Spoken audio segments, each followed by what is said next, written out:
आज के प्रोग्राम के मुंतजमीन, स्वतंत्र वीर सावरकर स्मारक मुंबई, डायस पे बैठे तमाम मेहमान खुसूसी और मेहमान अजीज़ी, ख़वातीन व हज़रात, मेरे बुज़ुर्ग, हम उम्र और नौजवान साथियों, इस देश में राजनीति चलती रहेगी। ये देश भी चल रहा था, पहले भी चल रहा था, आज भी चल रहा है। फर्क सिर्फ इतना ही हुआ है कि 70 साल पहले बिना चुनाव के एक साहब प्रधानमंत्री बन गए थे। 70 साल पहले, आज हम बात करते हैं कि ईवीएम को हैक कर लिया गया था, ये आज से 72 साल पहले ही हो चुका था। जिन साहब को एक भी वोट नहीं मिला वो प्रधानमंत्री बने और जिसको सारे वोट मिले उससे कहा तुम इस्तीफा दे। इसलिए बीमारी कोई आज की नहीं है। रणजीत सावरकर साहब ने जब ये ख्याल मेरे साथ साझा किया कि वो स्वतंत्र वीर सावरकर जी का जम्मू में एक ब्रांच खोलना चाहते हैं, आप यकीन मानिए, मैंने उनसे कहा कि अगर आपको जम्मू जाना है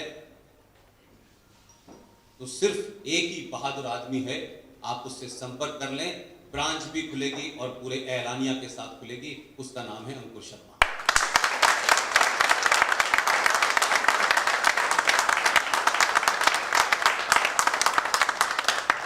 हमारे बारे में कहा जाता है कि हमें रोज धमकियां मिलती हैं, लेकिन अंकुर को धमकियां तो अंदर से भी मिलती हैं और बाहर से भी मिलती हैं। मैं इस बात से खुश हूं कि 370 हटने के बाद हम पहली बार जम्मू आ रहे हैं। अंकुर से आप सुन चुके हैं कि 370 हटा, 35 पे हटी, उसका जमीन पे क्या असर है, क्या नहीं असर है। लेकिन मैं ये मानता हूं कि सनातनी हिंदू समाज को एक लंबे समय से झूठ बोलने, झूठ सुनने और दूसरों से झूठ की तवक्को करने की आदत पड़ गई है। और हमें लगातार अलग अलग माध्यमों से यह बताया गया है, आप 1000 साल तक गुलाम रहे, आपके पूर्वज गुलाम रहे, आप लालची हैं, आप बटे हुए हैं, वगैरह वगैरह जितने भी नैरेटिव होते हैं वो सारे के सारे बताए गए। ये बात अलग है कि 712 के बाद आज देश का प्रधानमंत्री पहली बार अपने मन की बात कह पाता है, नहीं तो ये मन की बात मन में ही रह जाती थी।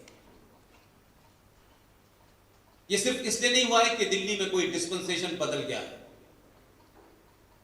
मैं इस बात को कतई नहीं मानता। मैं मानता हूं कि 2014 इसलिए पैदा हुआ कि सनातनी समाज जो भारतीय राजनीति का जो पूरा सर्किल था उसमें था ही नहीं। मुसलमानों में 73-72 फिरके हैं, बड़े से बड़ा नेता, बड़े से बड़ा पॉलिटिशियन, चाहे वो हिंदूवादी हो, सेकुलर हो, मुसलमान हो, वामपंथी हो, उसने मुसलमानों को हमेशा एक ही नैरेटिव से एड्रेस किया, मुसलमान। और आप भारतीय राजनीति के सर्किल में यादव थे, ठाकुर थे, ब्राह्मण थे, दलित थे, ऊपर थे, अगड़े थे, पिछड़े थे, लेकिन हिंदू नहीं थे। ये बहुत डेलिबरेटली किया गया, पहले राजनीतिक तौर पे किया गया और फिर उसको संवैधानिक तौर पे मजबूत किया गया। तो आज कुछ ऐसा नहीं है कि बहुत कुछ बदल गया है, आपके पास कोई चारा नहीं छोड़ा। इसलिए जिन लोगों को बदख्याली है, सुनी सुनाई बातें कहने का शौक है, और खासतौर से आज की जनरेशन को जो युवा है, आप उस दौर में पैदा हुए हैं जब संचार क्रांति हो चुकी है, और इस संचार क्रांति ने बिल्कुल फ्री में आपके पास दुनिया की सारी इंफॉर्मेशन अवेलेबल कराती है। अब कोई एक हिंदुत्व के नाम पे कोई बैठ करके बड़े से भवन में आपको एक तरफा ज्ञान नहीं दे सकता। इस संचार क्रांति ने आपको तर्कों से मजबूत किया है, रेफरेंस से मजबूत किया है, किताबों से मजबूत किया है, लॉजिक पे मजबूत किया है। लिहाजा अब आपके हारने का कोई बहाना नहीं हो सकता। बार बार इस देश में एक शब्द का बहुत प्रयोग होता है और इतनी स्थिति खराब हो गई है कि आप लोगों को शायद इस बात का इल्म नहीं होगा कि जिसे ग्रेट ब्रिटेन कहते हैं, उस ग्रेट ब्रिटेन की टोटल आबादी कितनी है? 6 करोड़ 25 लाख। हमारे यहां एक राज्य उत्तर प्रदेश की टोटल पॉपुलेशन 23 करोड़ है, लेकिन वो ग्रेट ब्रिटेन है और हम 135 करोड़ के बाद भी नहीं है। उस ग्रेट ब्रिटेन में अंकुर भाई, वहां जनसंख्या का गिनती शुरू होनी है, सेंसस हो रहा है। 28 मार्च को शायद वो शुरू होगा। पूरे इंग्लैंड में सारे लोगों की बड़ी कोशिश है कि हिंदुस्तान में जो भी स्पीकर्स हैं वो इस मुद्दे को उठाएं, और जो वहां 40-40 साल से रह रहे हैं, ये उनकी हमारे सामने विनती है कि हम जितनी से ज्यादा सभाएं ग्रेट ब्रिटेन में भारत से संबोधित कर सके करें। आपको सुन के ताज्जुब होगा कि हमारी बीमारी इतनी गहरी चली गई है कि वहां जो सेंसस हो रहा है, उस सेंसस का एक फॉर्म होता है जिसे भरना होता है, और उसमें एक कॉलम है रिलीजन।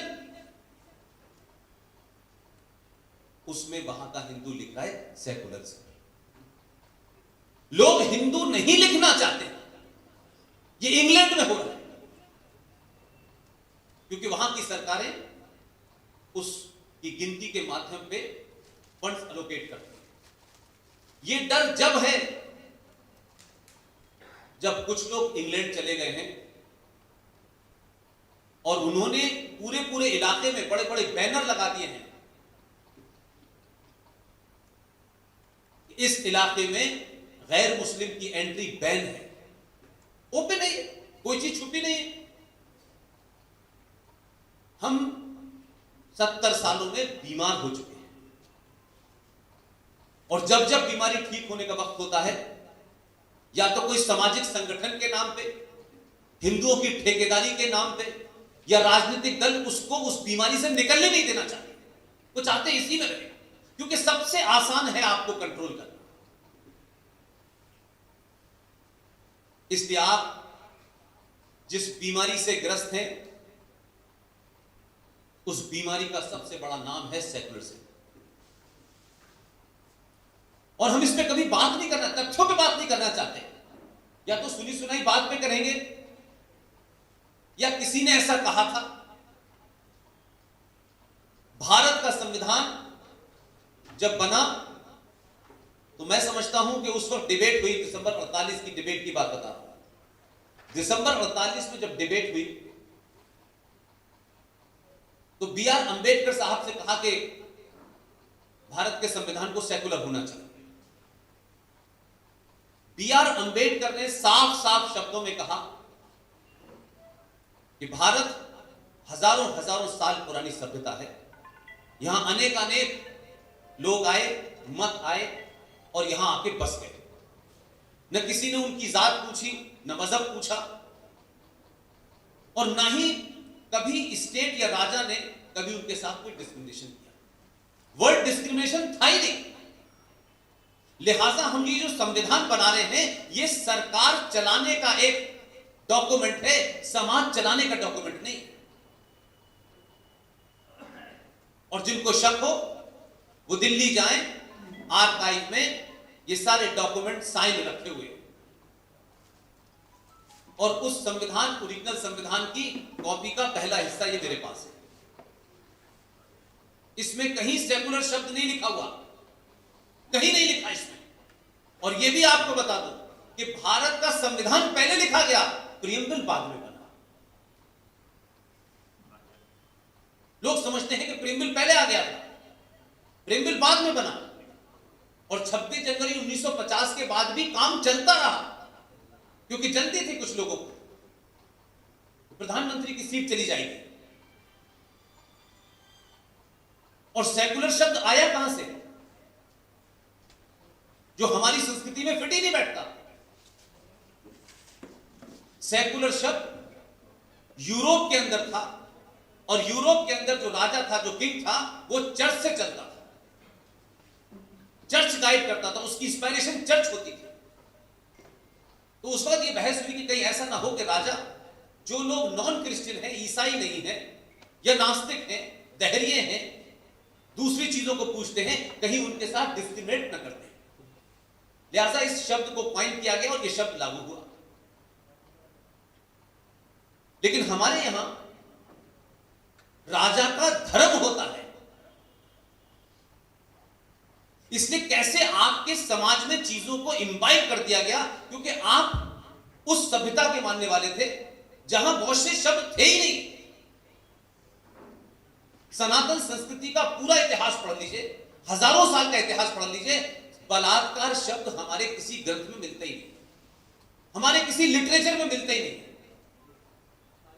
यह तलाक शब्द हमारे किसी लिटरेचर में नहीं मिलता, क्योंकि हमारे यहां तलाक शब्द की कल्पना ही नहीं थी। हमारे यहां 7 फेरों का था, वो जन्मों का था, वो उसके अलावा कुछ नहीं था। लेकिन हमने किस तरीके से बाहर की चीजों को इम्बाइब किया और यही माना कि ये इसका काउंटर पार्ट है। लिहाजा हमारी संस्कृति में राजा का धर्म होता था। तो धर्म रिलीजन का हिंदी में ट्रांसलेशन नहीं है। हमारे यहां धर्म को ड्यूटी कहते हैं, दायित्व कहते हैं।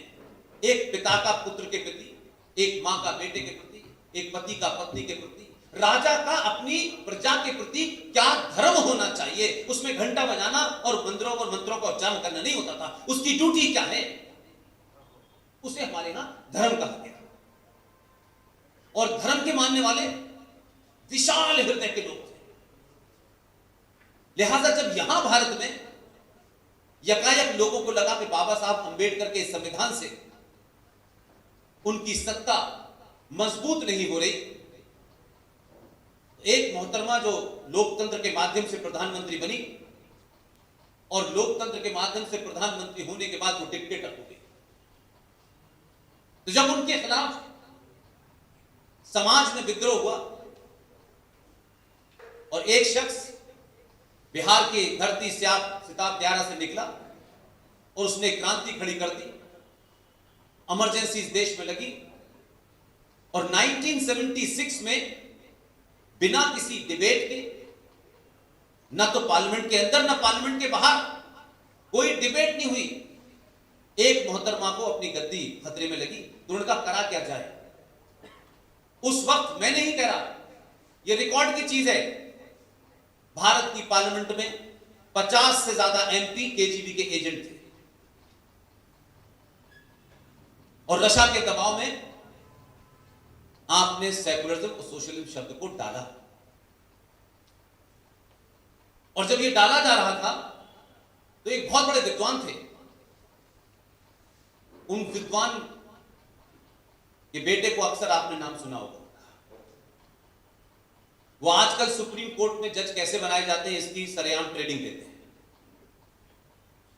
उनके पिता का नाम था एलएम सिंह जी।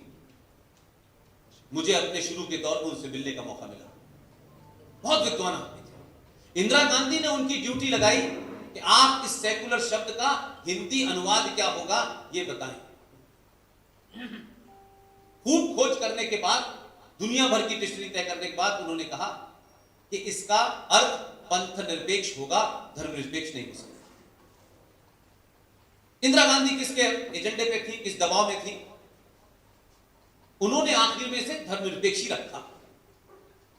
और जब यह धर्मनिरपेक्ष हो गया तो आम जनसाधारण ये समझता है कि धर्म माने पूजा पाठ,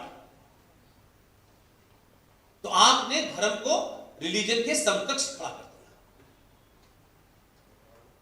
और कहा कि सारे धर्म बराबर हैं। यह तुलना सार्वजनिक तौर पे मैं कहता हूं गधे और घोड़ों के बीच में करना। हमारी संस्कृति में धर्म अनादिकाल से, जब से यह सृष्टि की उत्पत्ति हुई है और जब तक यह रहेगी, सिर्फ एक ही धर्म था। उस धर्म का नाम है सनातन। और सनातन शुद्ध, आज के दौर में हम उस शब्द निकल आया है तो हम उससे तुलना कर सकते हैं, सनातन शुद्ध साइंस है। इसलिए आज भी हमारे पूर्वज या हमारे परिवार में कोई जिसकी मृत्यु हो जाती है, उसको कहते हैं हमने 5 तत्वों में विलीन कर दिया। वही 5 तत्व सनातन है, बाकी कुछ नहीं। ये मंदिरों की संस्कृति बहुत बाद की है। लिहाजा पंथ को धर्म बनाने से 2 नुकसान हुए कि देश के 100 करोड़ हिंदुओं ने समझ लिया कि हम धर्मनिरपेक्ष हैं। इसका मतलब है उनके निगाह में कि हमारा कोई अपना धर्म नहीं है, अपना कोई मजहब नहीं है। और जिनको समझना चाहिए था, उन्होंने कहा मजहब पहले है, किताब बाद में है। अब इस कंट्राडिक्शन में आप चले तो सेकुलर शब्द एक सोच समझ के इस भारतीय समाज को कैसे रूल किया जाए, इसलिए 100 करोड़ लोग ये मानते हैं कि हम धर्मनिरपेक्ष हैं। एलन सिंघवी ने उसमें लिखा कि अगर भारत धर्मनिरपेक्ष हो गया तो अनार्की फैल जाएगी, अराजकता हो जाएगी। तब भी कोई सुनने को तैयार नहीं। और आपने उस शब्द को आत्मसात कर लिया। इसलिए हर मुसलमान, हर ईसाई, हर पारसी आपसे ये उम्मीद करता है कि आप धर्मनिरपेक्ष रहें। वो कभी नहीं कहता कि मैं धर्मनिरपेक्ष हूं। पारसी आपकी पूजा करते हैं, करते हैं। मुसलमान नमाज पढ़ते हैं, पढ़ते हैं। क्रिश्चियन चर्च जाते हैं, जाते हैं। लेकिन आप जब मंदिर जाने लगते हैं तो लोग कहते हैं कितने कम्युनल हो गए, ये आरएसएस का बंदा है क्या, तुम हिंदूवादी हो गए क्या? आपने तिलक लगाया तो लोग, आप ही के लोग आपको ऐसे देखते हैं जैसे कोई नई बात। तो ये बीमारी इसलिए आई कि हमें हमारे बुजुर्गों ने सही बात नहीं बताई। आज के दौर में मैं मानता हूं कि आपको कुछ नहीं करना है। जम्मू में इस बुरे वक्त में जब अंकुर शर्मा, पाकिस्तान के आतंकवादी लश्कर-ए-तोयबा और श्रीनगर में बैठी महबूबा जैसी लश्कर और फारूक अब्दुल्ला जैसे जैश मोहम्मद की धमकियों से नहीं डरा, तो इस देश के युवाओं को अंकुर को अपना आदर्श मानना चाहिए। मुझे कोई गुरेज नहीं, इसलिए कि हम जब ये ढूंढते हैं कि हमारे पास युवाओं में कौन से लोग हैं, आप ही के बीच में हैं, कहीं जाने की जरूरत नहीं। और आपको किसी को गोली नहीं मारनी, किसी को गर्दन नहीं काटनी। आपको अपने होने का एहसास और अपने अंदर की कुंठा, एहसास से कमतरी, इंफिनिटी कॉम्प्लेक्स को बाहर निकाल देना चाहिए। आप जिस दिन भी सनातनी हो गए, शुद्ध रूप से सनातनी हो गए, यकीन मानिए जिन्होंने डर के मारे तलवार के जोर पे शलवार पहनी थी, वो जल्दी ही धोती पहनेंगे।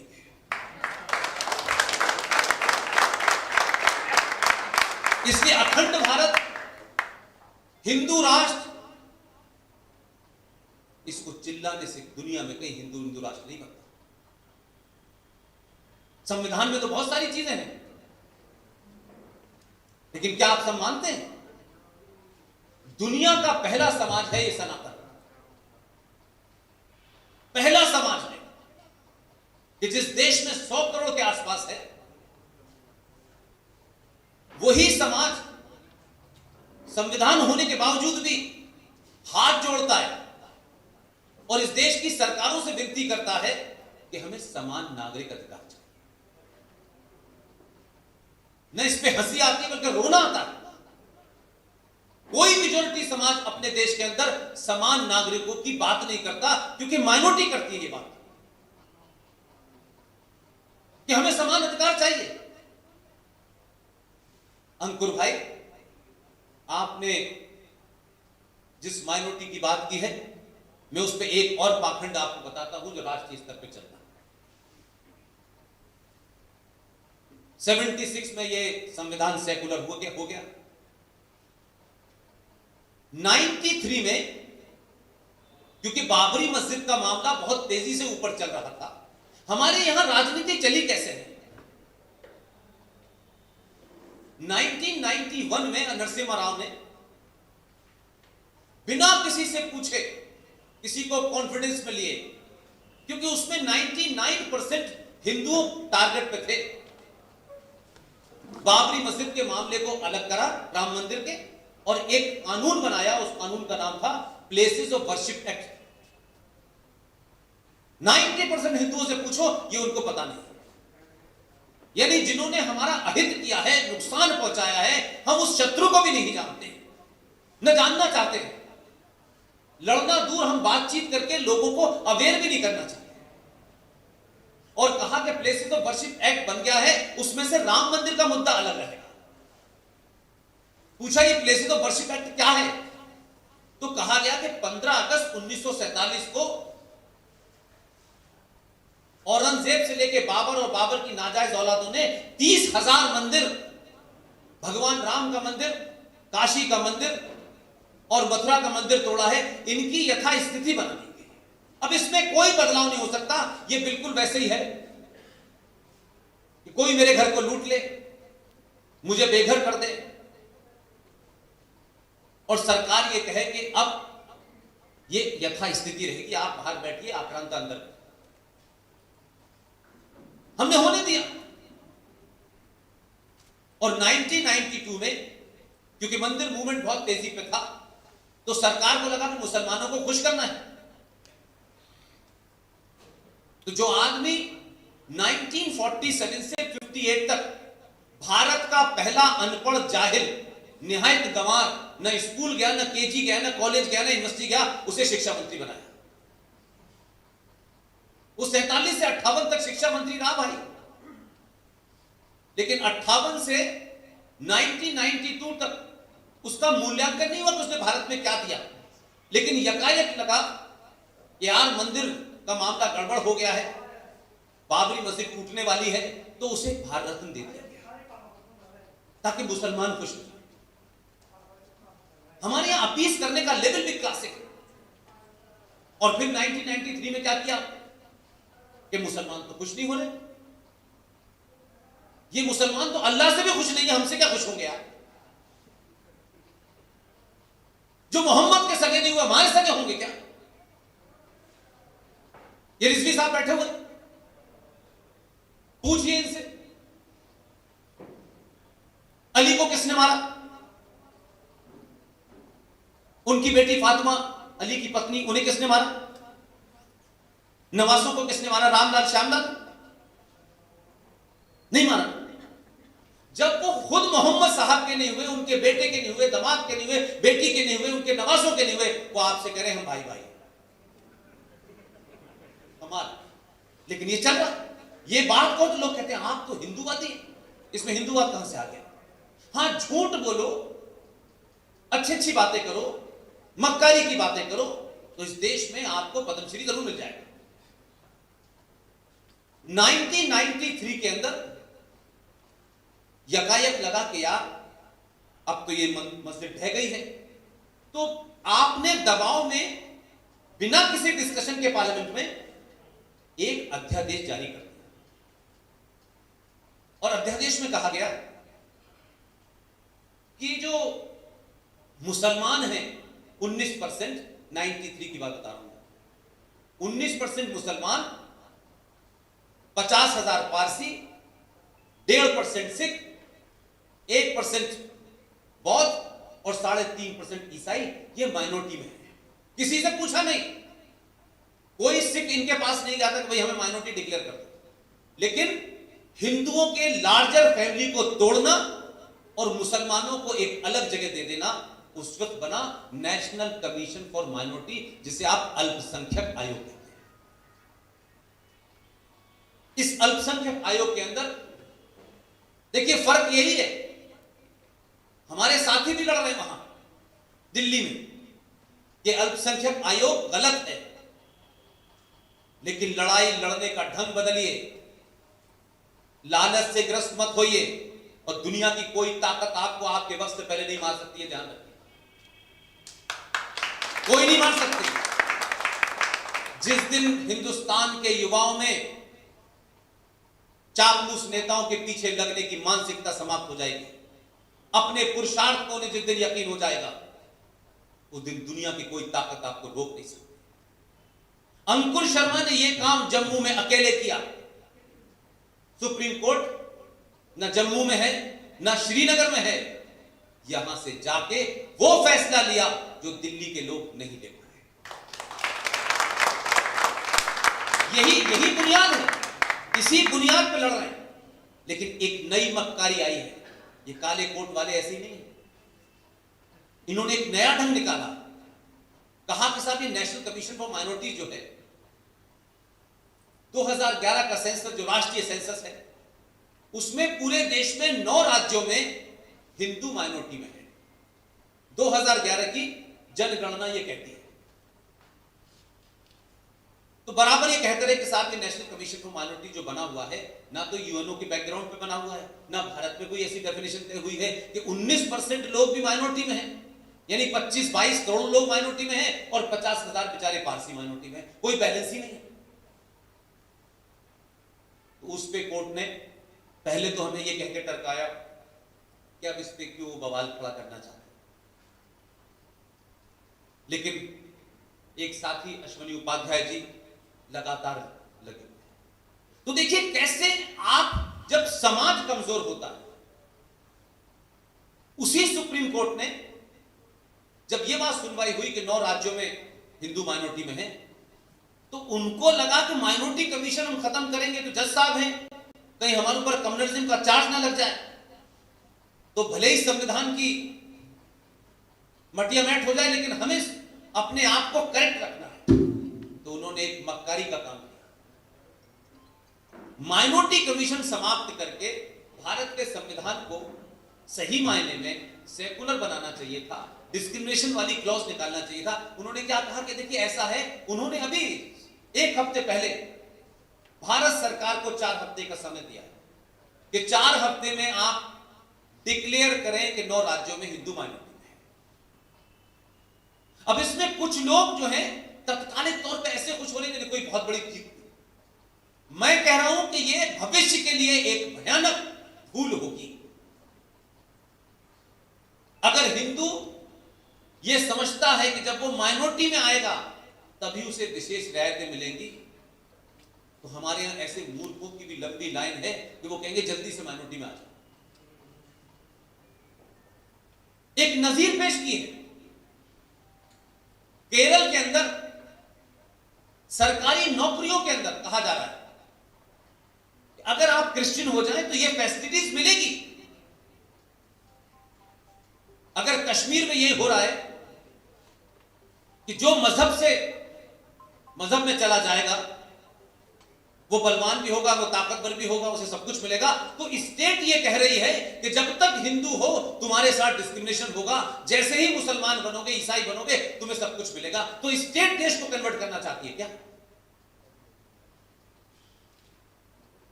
तो 1995 हमारे यहां पार्टीशन की बहुत बात होती है, किसने किया, कैसे किया, उसमें नहीं जाना चाहता। लेकिन आज की जनरेशन जो छोटे छोटे सवाल पूछती है, वो ये जानना चाहती है कि बाहुबली को कटप्पा ने क्यों मारा था। कटप्पा ने क्यों मारा था ये तो पता चल गया। पता चल गया आप लोगों को क्यों मारा था? मेरे भाई, अगर ये जिज्ञासा है तो फिल्मों से बाहर निकल के हकीकत की दुनिया में कुछ जानने की कोशिश कीजिए और ये जानिए कटप्पा ने जिसे मारा था वो तो मारा था, समझ में आ गया, लेकिन अब यह भी पता करिए कि लाल बहादुर शास्त्री को किसने मारा था, सुभाष चंद्र बोस को किसने मारा था, राजेश पायलट की मौत कैसे हुई थी, माधवराव सिंधिया की मौत कैसे हुई थी, यह भी पता करें। अधूरी बात न पता करें। इसलिए जो फिल्म की बात तो आपने पता कर ली, यकीनी जिंदगी में, हकीकती जिंदगी में जो लोग कांड हो रहे हैं उसकी तरफ आपका ध्यान नहीं जा रहा। 95 में पूछिए कि 10 लाख हिंदुओं का नरसंहार होकर के ये देश बटा। कौन से बॉर्डर पे, बंगाल के बॉर्डर पे या पंजाब के बॉर्डर पे गांधी जी रो रहे थे, मुझे बताइए। एक तस्वीर बताइए। ये सवाल पूछने से लोग यकायक मुझे टैग तो कर सकते हैं। हम तो अखलाक की मौत हो जाती है, गलत या सही, तब भी मेजॉरिटी होने के बाद जिन लोगों ने मारा उनको जेल में सजा हुई और जेल में एक की मौत भी हो गई। इस देश के बहुसंख्यक समाज ने यह नहीं कहा कि नहीं अखलाक की हत्या सही थी, किसी ने नहीं कहा। लेकिन एक बात बता दीजिए मुझे, 52 देश इस्लाम के, 20-25 करोड़ लोग यहां आए, 2500 कश्मीरियों को उनकी उपासना के चलते इस बहुसंख्यक मुस्लिम समाज ने, पड़ोसियों ने मारा, रेप किया, मर्डर किया, 5 लाख लोगों को भागने मजबूर कर दिया। पूरे हिंदुस्तान में किसी मौलवी, मुल्ला, हाजी की मुझे एक भी व्यक्ति बता दिए जिसने कहा कि यह गलत हुआ है। यह सभ्यताओं का फर्क है, मजहब और धर्म में यही फर्क।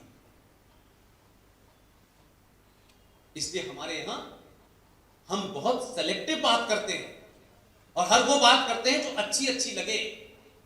तुम भी अच्छे, मैं भी अच्छे। मैं अभी कुछ दिन पहले 19 फरवरी को लखनऊ में था। सूबे के डिप्टी सीएम, आप हालत तो देखिए इस देश की व्यवस्था की, मंच पर बैठा हुआ था। लखनऊ यूनिवर्सिटी का प्रांगण था। डिप्टी सीएम मेरे मिजाज से वाकिफ थे, मुझे सुन चुके। मंच पे मुझसे कहते हैं यहां मुसलमान भी बैठे हैं, आप हिंदू मुस्लिम मत कीजिए। और इस डर से कि मुझे वो रोक पाएंगे, ये उन्हें गलतफहमी कैसे थी। वो जानते थे मुझसे पहले ही भाषण देके भागते, लेकिन मैंने भी उनकी इतनी बखियौदेड़ी कि चीफ मिनिस्टर तक टेप चला गया। इसलिए अपनी बात सच में कहिए तो डरिए मत, और दुनिया की कोई ताकत तर्कों पे चैलेंज करे तो जवाब दीजिए उसको। भावनात्मक हिंदुत्व की बात नहीं करता। भारत माता की जय का आपने नारा लगा दिया, 2 मुसलमान आए, भाग गए। जिस चीज को आप बचा नहीं सकते उसके बारे में चिल्लाइए मत। और दुनिया की कोई ताकत, ये रिजवी साहब हैं हमारे साथ, हम तो एक दिन में 3-4 बार हमारा मर्डर हो चुका होता है।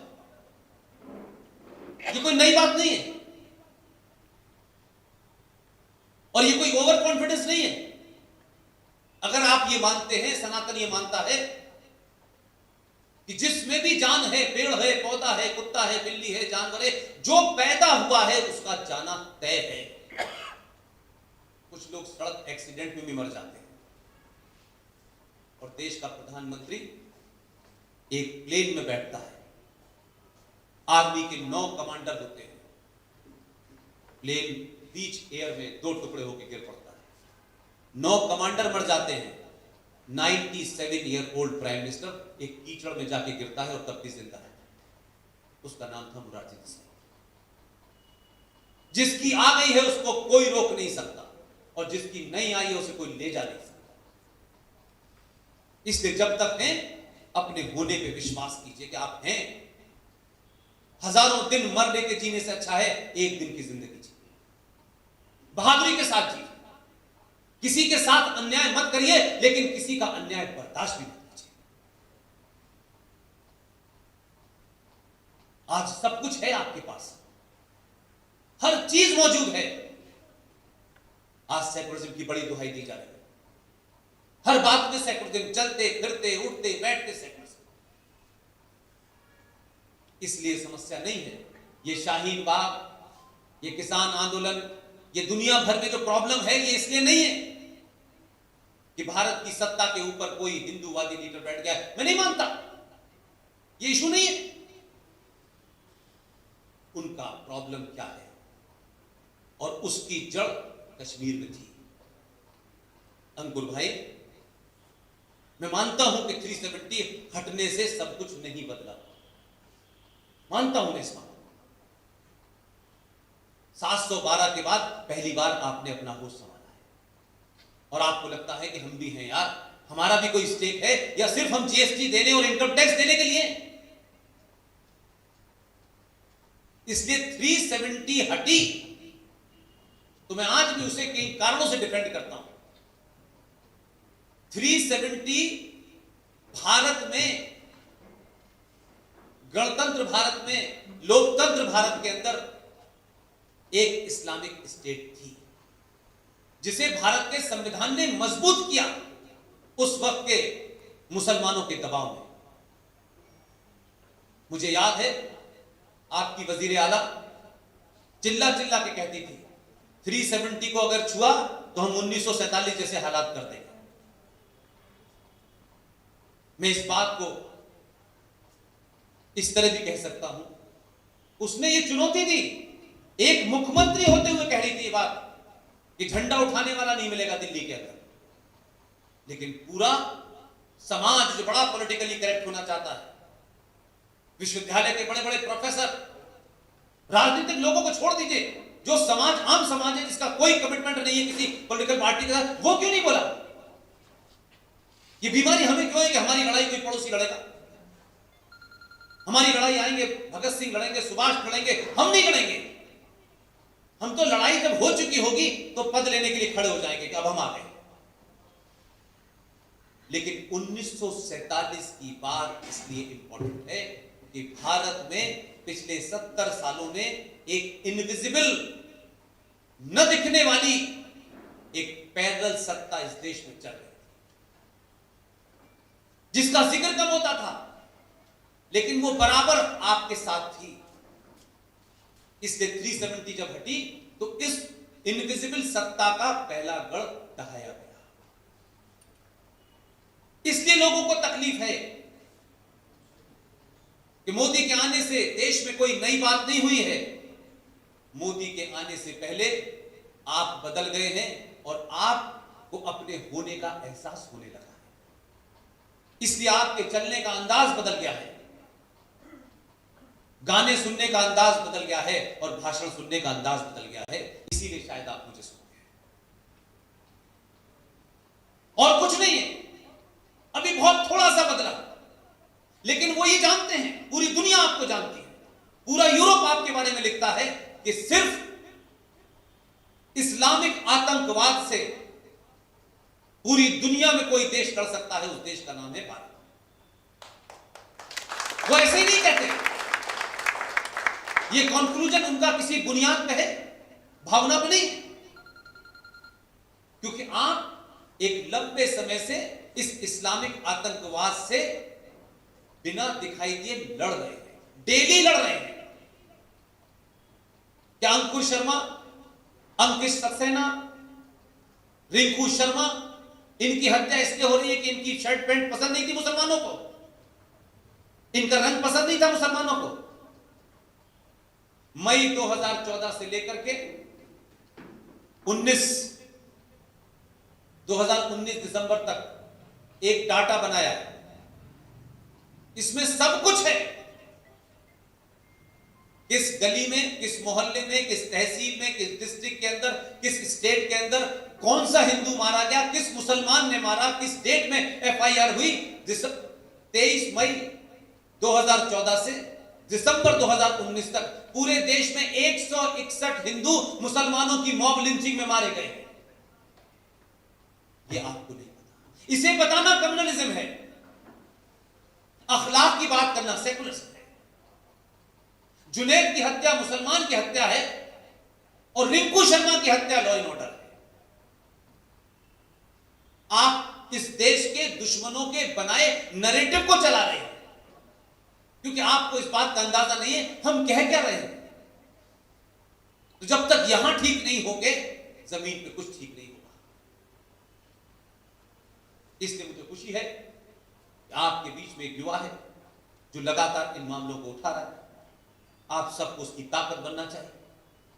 हमें ये छोटे छोटे, नहीं साहब एक नई पॉलिटिकल पार्टी बनेगी, हिंदू वोट बट जाएगा। जो हिंदू किसी काम का नहीं, उसका हम क्या अचार डालें? ये हमने ठेका ले रखा है। पिछले 50 साल से सड़ी गली हिंदू राजनीति इस देश में हो रही है, आपके सूबे में हो रही है। 370 में कितनी बार धरना प्रदर्शन किया उन हिंदू एमएलए और एमपी ने यहां की? कितनी बार आपने विधानसभा का घेराव किया? कितनी बार आपने घेराव किया कि ये 200 जो वाल्मीकि आए हैं इनको नागरिकता नहीं दी जा रही? 5 लाख लोग जो बैठे हुए थे आपके राज में, किसने उनके बारे में सुना? दुनिया का सबसे बड़ा लोकतंत्र है, इसका हमें बड़ा घमंड है। और हम वोट डलवाने के लिए अगर किसी पहाड़ी पे एक भी वोटर रहता है तो वो हमारा इलेक्शन कमीशन जाता है। लेकिन जम्मू के अंदर 5 लाख लोग जो यहां 70 साल से बिना नागरिकता के रह रहे थे, उस पे दिल्ली पे कभी शाहीन बाग आपने बनाने की कोशिश की? क्योंकि हम स्वार्थी लोग हैं। अभी अनाउंस कर दे एक धरना होने जा रहा है, सबकी 10-10 हजार रुपए सैलरी बढ़ेगी, हम लोग बैठ जाएंगे। अपने अंदर की बीमारियों को पहचानिए। क्यों 100 करोड़ लोगों को कोई महत्व नहीं देता इस देश में, और क्यों 20-25 करोड़ लोगों के सामने सरकारें झुकती हैं, न्यायपालिका झुकती है, पुलिस झुक जाती है? इसलिए बार बार मैं अपनी बातों में एक ही बात कहता हूं कि देश और राष्ट्र का फर्क जिस दिन आप करने लगेंगे, उस दिन आप सारी बीमारियों को दूर कर देंगे। देश एक जमीन का टुकड़ा है, उस टुकड़े की रक्षा करने के लिए सेना है, उसकी न्याय व्यवस्था चलाने के लिए कोर्ट है, लॉ एंड ऑर्डर के लिए पुलिस है, एक संविधान है, एक प्रधानमंत्री है, एक सरकार है। ये देश की कल्पना। राष्ट्र क्या होता है? राष्ट्र न संविधान से चलता है, न पुलिस से चलता है, न सेना से चलता है। राष्ट्र मेरे सरोकारों से चलता है, संवेदनाओं से चलता है, सरोकारों से चलता है, आस्थाओं से चलता है, संस्कृति से चलता है, इतिहास से चलता है। लेकिन यह समाज अपने सरोकारों को, अपनी आस्थाओं को बचाने के लिए सरकार से गुहार लगाता है। और एक कमजोर और लालची समाज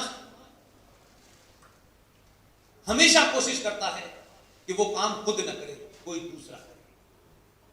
और इसकी मिसाल देता हूं मैं कि आप गिनती में 100 करोड़ हैं। किसी ने आपसे यह आह्वान नहीं किया कि आप जाके किसी का घर तोड़ दीजिए, लेकिन आप 100 करोड़ होते हुए भी इतने कमजोर होते हैं कि सही बात भी है, जो संविधान में भी है, आप उसे भी नहीं लागू कर पाते। वो 25 करोड़ है, 30 करोड़ है, एक अलग विषय हो सकता है, गिनती ऊपर नीचे हो सकती है। लेकिन एक शाबानो नाम की महिला, जो इस्लाम के जितने ठेकेदार स्कूल हैं, चाहे अहले हदीस हो, देवबंद हो, बरेलवी हो, वो सब जगह जाकर के इस्लाम के हिसाब से तलाक चाहती थी। उस महिला को तलाक नहीं मिला। वो महिला भारत के सुप्रीम कोर्ट पहुंची। सुप्रीम कोर्ट ने कहा आप भारतीय नागरिक हैं, आप हिंदू हैं, मुसलमान, इससे कोई मतलब नहीं है, आपने अर्जी दी है, आपको तलाक के ऊपर फैसला हम देंगे। ये हमारे पॉइंट से तो हो सकता है, लेकिन उनके पॉइंट से क्या था? सुप्रीम कोर्ट के 3 जजेस ने एक 70 साल की महिला को 14 रुपए या 16 रुपए का उनको वो मिलना था। क्या कहते हैं उसको? मेंटेनेंस। सुप्रीम कोर्ट ने फैसला दे दिया। लेकिन वो 25 करोड़ लोग ये जानते थे कि अगर हमने भारतीय सुप्रीम कोर्ट को और संसद को अगर ये करने दिया तो ये लड़ाई फिर हमारे घर तक जाएगी। लिहाजा ये जानते हुए कि फैसला तो ठीक है, लेकिन हम इसको अगर एक्सेप्ट करेंगे तो एक रास्ता खुल जाएगा। लिहाजा आजाद भारत में सबसे ताकतवर सरकार बनी। 409 मेंबर ऑफ पार्लियामेंट थे राजीव गांधी के संसद में। इंदिरा गांधी की हत्या पर सहानुभूति से इतने ही एमपी बने थे। 545 में से 409 मेंबर ऑफ पार्लियामेंट की सरकार, आधुनिक प्रधानमंत्री, कंप्यूटर युग का प्रधानमंत्री, मुसलमानों ने दबाव बनाया, संसद ने उस फैसले को पलट दिया। इसको कहते हैं समाज की सामूहिक शक्ति। आप 100 करोड़ हैं, लेकिन आप किसी सच बात के लिए, अच्छी बात के लिए, देश के लिए, संविधान के लिए कभी नहीं खड़े होते। लोग संसद द्वारा पास किए हुए एक कानून के खिलाफ खड़े हो गए, जिससे उनका कोई मतलब नहीं था। वो कहीं किसी उसमें गर्दिश में नहीं आ रहे थे, लेकिन खड़े हो गए क्योंकि वे जानते थे कि हम इन्हें इतना डरा दें, इतना डरा दें, ऐसा ना हो अभी तो बाहर वालों से कागज मांग रहा है, अगली बार हमसे ना मांग ले कहीं, इसलिए डरा दो। जो कमजोर समाज होता है, जो डरपोक समाज होता है, जो लालची समाज होता है, वो कायर भी होता है। और कायर समाज जब हो जाता है तो राज सत्ता कैसे आपकी आस्थाओं में इंटरफेयर करती है। हिम्मत नहीं है भारत के सुप्रीम कोर्ट की कि वो ये कह सके कि आप जब कुरान मजीद उतरा, वो आसमानी किताब नीचे आई, तो उसमें क्या लिखा हुआ था कि लाउड स्पीकर पे अजान देना? उसमें तो नहीं था, तो लाउड स्पीकर नहीं बना था। आप एक सभ्य समाज में रह रहे हैं, इस समाज के कुछ कायदे कानून हैं, तो आप क्यों भाई रात के 10 बजे और सुबह 4 बजे लोगों की नींद खराब करेंगे? ये मजहबी मामला आपके लिए हो सकता है, मेरे लिए नहीं हो सकता। मेरी नींद मेरे लिए इंपॉर्टेंट है, लेकिन इस पर सवाल नहीं उठाएंगे आप। किसी क्यों उठाएं? कोई और उठाए। इसलिए वो सड़कों पे नमाज पढ़ते हैं तो आप रास्ते में खड़े हो जाते हैं। अरे कितने दिन तक खड़े होंगे? कभी ना कभी तो कन्फ्रंट करना ही पड़ेगा भाई। इसलिए उन्होंने समझ लिया है कि भारतीय समाज डरपोक और कायर है। इसलिए सुप्रीम कोर्ट हजारों हजारों साल की एक परंपरा डेवलप हुई, जो हमारी आस्थाओं से जुड़ी हुई, जो साइंस की कसौटी पर एकदम 24 कैरेट की है। और एक 100 करोड़ समाज सबरीमला में सुप्रीम कोर्ट का इंटरफेस करने से नहीं रोक पाया। और सुप्रीम कोर्ट को सबरीमला के अंदर जेंडर जस्टिस नजर आता था कि उन्हें वहां जेंडर जस्टिस चाहिए था। पूरा समाज खामोश है। इसलिए राष्ट्र को बचाने की आवश्यकता है। राष्ट्र ही मेरी पहचान है, नहीं तो इस देश में करोड़ों बांग्लादेशी इल्लीगल चोर उचक्के डकैतों को भी नागरिकता मिल जाती है। और आप तो इसमें महान प्रदेश के लोग हैं कि ना तो कैप्टन सिकंदर रिजवी को और ना पुष्पेन को ना रणजीत सावरकर को जम्मू कश्मीर में रहने की परमिशन नहीं है, लेकिन आप उस सत्ता का एपरेटस देखिए कि यहां हजारों की तादाद में रोहिंग्या बसा दिए गए। और ये रोहिंग्या बसे तो श्रीनगर में नहीं बसे, उनको यहां बसा। पूरी दिल्ली को चारों तरफ से रोहिंग्या ने घेर लिया। इसलिए रिंकू की हत्या करोगे, हत्या करने वाला नागरिक ही नहीं है, मुकदमा चलाइए। और सुप्रीम कोर्ट कहती है कि इनके भी मानव अधिकार है। आपके घर में 25 लोग घुस जाएं और वो कहें कि हमारा भी खाने का अधिकार है यहां, अब आप खाना खा लीजिए, क्योंकि समाज नहीं लड़ना चाहता। इसलिए आप ये माने कि स्टेट मजबूत हो जाती है, स्टेट में लोग बदलते रहते हैं। जिस दिन 100 करोड़ लोगों में से 5 करोड़ युवाएं खड़े हो गए कि हमें जवाब दो, हमारे माँ बाप जो बिजनेस करते हैं, जीएसटी भरते हैं, हम टैक्स टाइम पे भरते हैं, हमने कोई ठेका ले रखा है कि आप हमसे तो कहें हम दो, हमारे दो, और हमारे जीएसटी से, हमारे इनकम टैक्स से जिनको जा रहा है वो कहता है हम दो, बाकी तुम गिन लो। तो ये कब तक चलेगा भाई? एक संविधान के माध्यम से दे दिया आपने कि रिजर्वेशन होगा, उसी संविधान में लिखा है कि धर्म के आधार पर नहीं दिया जा सकता रिजर्वेशन, तो आपने माइनॉरिटी कमीशन के माध्यम से दे दिया। और उसमें जो पाखंड है अल्लू, वो कमाल का है। एक राष्ट्रीय अल्पसंख्यक आयोग है, उसका करोड़ों का बजट है, करोड़ों का बजट है। आप देखिए कि ये देश को पता ही नहीं है, इस पे चर्चा ही नहीं होती। मैं कहता हूं हमारे यहां कितनी फालतू बातों पे हम लोग चर्चा करते हैं सुबह से लेकर शाम तक, और चर्चाएं करना इसलिए जरूरी होती है कि लोगों के बीच में बात जाती है, फैलती है। आपने इनसे कहा, उनसे कहा करके फैलती है, तब उसमें से कुछ लोग खड़े हो जाते हैं। हर राज्य में माइनॉरिटी कमीशन है, हर राज्य में, और उसका सेपरेट बजट है। जो दिल्ली में है उसका अलग बजट है, और एक माइनॉरिटी कमीशन हर राज्य में है, उसका अलग से बजट है। मेरे जीएसटी और मेरे इनकम टैक्स से राज्य का भी अल्पसंख्यक आयोग चल रहा है और राष्ट्रीय भी चल रहा है। अब 9 राज्यों में हिंदू माइनॉरिटी में है, तो कमाल देखिए कैसा फ्रॉड है जो चल रहा है ओपन।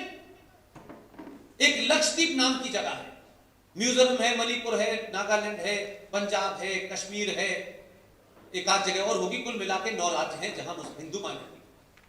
उन 9 राज्यों में से एक क्लासिक एग्जांपल देता हूं। लक्षद्वीप में 97.5% मुसलमान है और 2.5% वहां हिंदू है, लेकिन राज्य का अल्पसंख्यक आयोग यह कहता है कि 97.5% मुसलमान या माइनॉरिटी में है।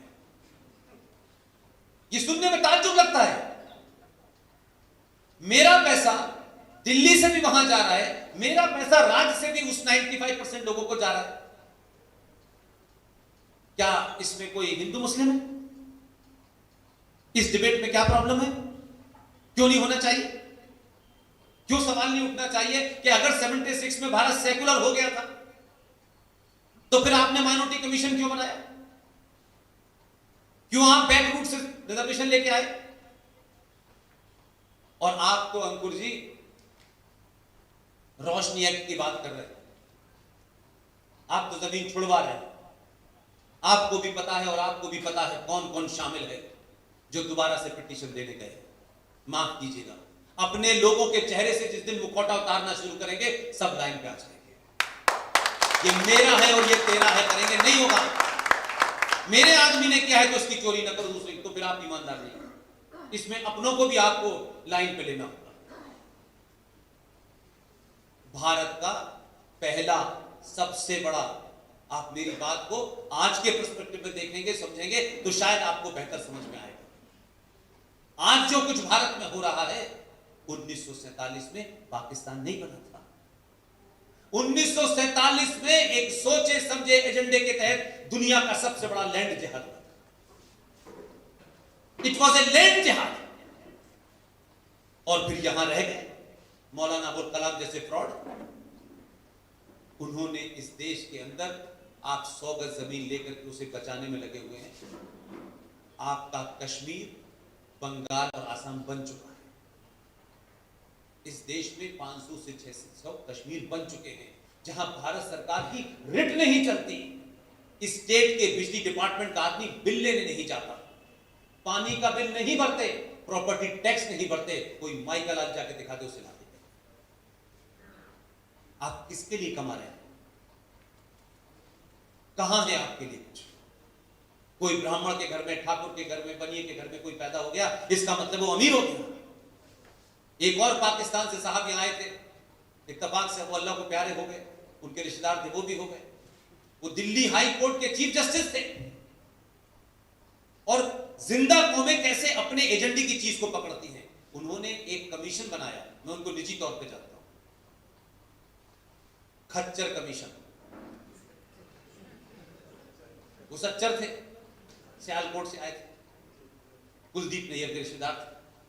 और उसको मुसलमान ऐसे कुरान की तरह बताते हैं, इसमें लिखा हुआ है कि मुसलमानों की हालत दलितों से बदतर है। ऐसा प्रोपेगेंडा करो लोगों को लगे पता नहीं क्या हुआ। और वो जो हैदराबाद का जोकर है, जय भीम जय भीम, एक नया नारा है। इसमें आपको लीड लेनी चाहिए थी। हर बच्चे को, हर महिला को, हर बेटी को यहां से चिल्लाना चाहिए कि जय भीम और जय भीम का अगर सबसे बड़ा फ्रॉड कहीं है तो जम्मू कश्मीर में था।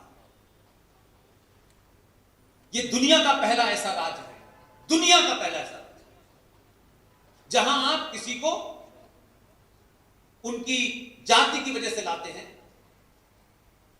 बख्शी गुलाम मोहम्मद के जमाने 200 वाल्मीकि लोग आए और कहा कि ये शेख साहब की गंदगी साफ करेंगे।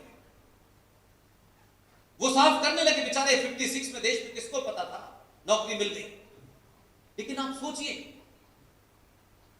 कहीं भी दुनिया में कोई किसी के साथ डिस्क्रिमिनेट कर दे इंडिविजुअल लेवल पे तो वो तो समझ में आता है, लेकिन आपका पहला ऐसा राज्य है कि आपके सेपरेट संविधान में एक एग्जीक्यूटिव ऑर्डर पास करके ये कहा गया कि ये जो दलित यहां आए हैं ये चूड़े की नौकरी यानी ये भंगी की नौकरी के अलावा कोई दूसरी नौकरी नहीं कर सकते। ये संवैधानिक तौर पे किया गया और फिर भी आप सुन रहे जय भीम जय भीम। इसलिए पॉलिटिकली करेक्ट होना छोड़ दीजिए। इस देश के पास 15 से 12-13 साल बचे हैं, ज्यादा साल नहीं है। ये जो उथल पुथल हो रही है ये इसलिए हो रही है कि ये जो सर्ज पैदा हुआ है किसी के खिलाफ नहीं है, फिर मैं कहता हूं हिंदू सनातनी अपनी जिम्मेदारी समझे। ये जीडी बख्शी, RSN सिंह, सुशील पंडित, कैप्टन रिजवी, ये अंकुर शर्मा, ये जो बोल रहे हैं, मैं जब पूरी उम्मीद है और मैं इस बात में कंफर्म हूं कि सब कुछ हमारे सामने नहीं होने वाला, सब कुछ हम होते हुए नहीं देखेंगे। हमारे सामने 370 हटी, ये चांस की बात है। मंदिर बना हमारे, हम मानते हैं कि चांस की बात है। हम इसलिए बोल रहे हैं पूरी ईमानदारी के साथ, हम सिर्फ इसलिए बोल रहे हैं कि हमारे जाने के बाद आने वाली जनरेशन ये ना कहे कि ये जानते थे, ये बोले नहीं किसी लालच में। सिर्फ इतना ही मकसद है और कोई मकसद। हम पब्लिकली कहते हैं कि ना हमारा किसी पार्टी से कोई संबंध है, ना किसी संगठन से कोई संबंध है, और हम सत्ता हमसे कोसों दूर है। सत्ता कितनी भी कोशिश कर ले, हम में से कोई सत्ता में जाने वाला नहीं, एकदम ओपन है। हम मानते हैं कि हम अपने बुजुर्गों को, बहुतों को बहुत सारी बात कहते हैं, लेकिन हमारे दामन पे वो दाग न लगे, हम इस चिंता में जगह जगह सड़क सड़क जाके। हमने भी अपना घर छोड़ा, हम कोई आसान नहीं कर, हमने भी नौकरी छोड़ी। ये सार्वजनिक मंचों से कहने की चीज नहीं है, हमने अपनी मर्जी से छोड़ी। हम जिंदगी कैसे जी रहे ये हमारा निजी मामला है, लेकिन सार्वजनिक जीवन पर कोई दाग नहीं लगा सकता। इसलिए आज आप खुश नसीब हैं कि अंकुर जैसा यंग बॉय पूरी ताकत के साथ, मुझे मालूम है खतरे क्या हैं, मैं जानता हूं इस बात, आसान नहीं। ये खतरा दिल्ली तक इनका पीछा नहीं छोड़ता। इनको अपनों से ज्यादा खतरा है, दुश्मनों से नहीं। इस देश की तारीख में जितने भी सनातनी योद्धा निकले उन्हें अपनों ने मरवाया। सत्ताएं आएंगी जाएंगी, पार्टियां बनेंगी टूटेंगी, उसका कोई महत्व नहीं है। एक राष्ट्र में हजारों पार्टियां चली जाएं, हजारों लोग दल चले जाएं, उसका महत्व नहीं है, लेकिन राष्ट्र जिंदा रहना चाहिए।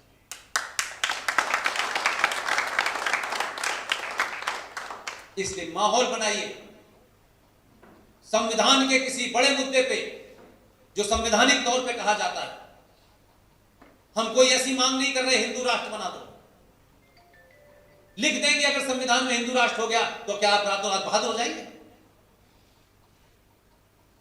इसलिए कंफ्यूजन दूर करिए। हिंदुओं का कोई ग्रंथ नहीं है, हिंदुओं का कोई पैगंबर नहीं है कि हमारी ये किताब ये कहती है ये करेंगे ये नहीं करेंगे। कोई ग्रंथ नहीं है आपका।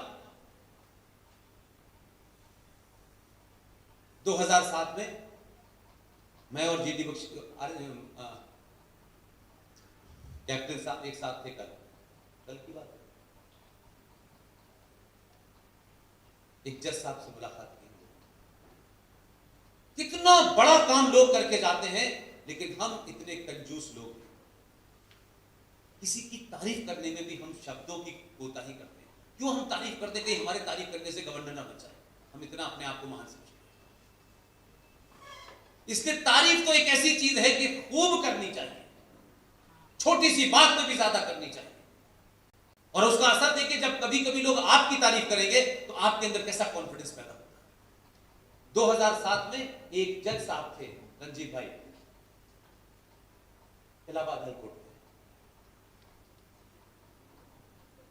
जज साहब का विजन क्लियर था।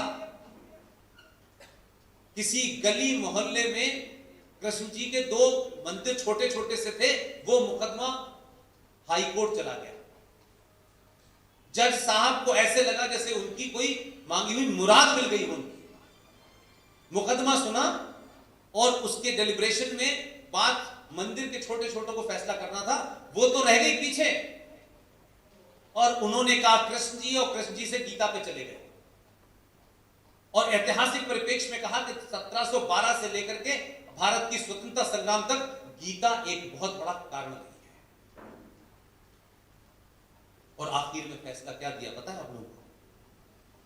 आखिर में फैसला उन्होंने दिया कि गीता भारत का धर्म ग्रंथ है। यह हमारे देश के लोगों को नहीं पता। मध्य प्रदेश की जबलपुर हाई कोर्ट ने फौरन उसको लिया। कुछ मुसलमान दौड़ के वहां गए बताने के लिए।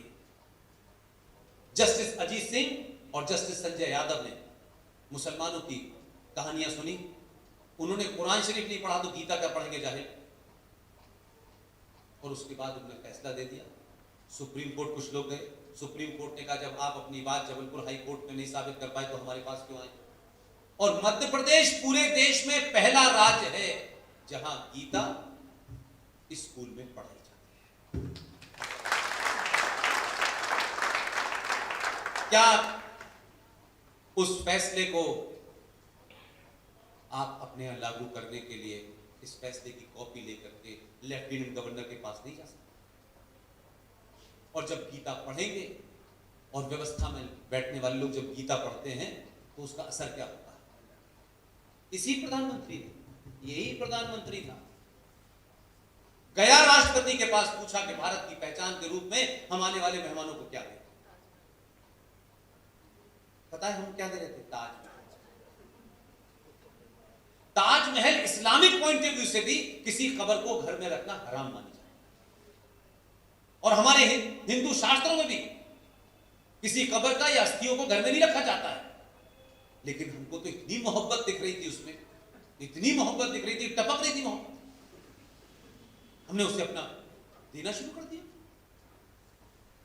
अगर कन्विक्शन क्लियर हो ना तो बगैर हल्ले के बहुत काम हो सकते हैं।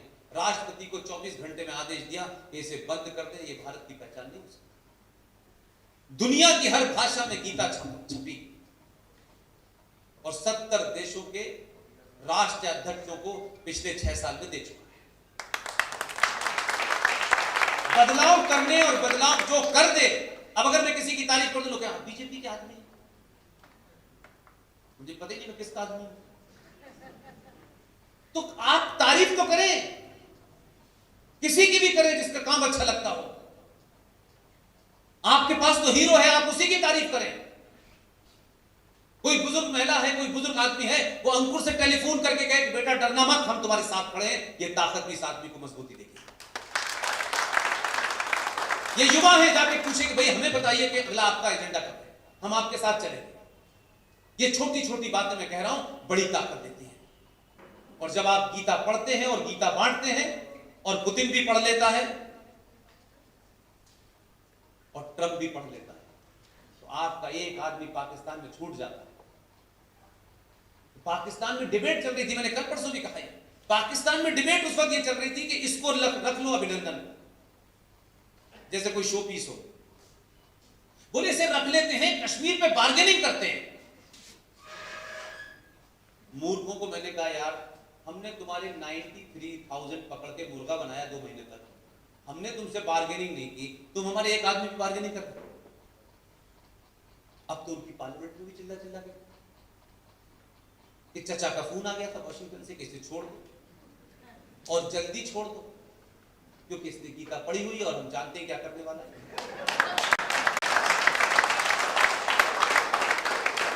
तो आपके बदलाव से दुनिया में कैसे बदलाव होता है। और पार्लियामेंट में खड़े होकर के वो कह रहा था, मेंबर ऑफ पार्लियामेंट, कि 9 बजे पसीना छूट रहा था, जल्दी छोड़े हमला करने वाला है। वो सच कह रहा था, चचा ने यही कहा था, भैया ये मिसाइल लगा दिया, हम नहीं बचा पाएंगे तुम्हें।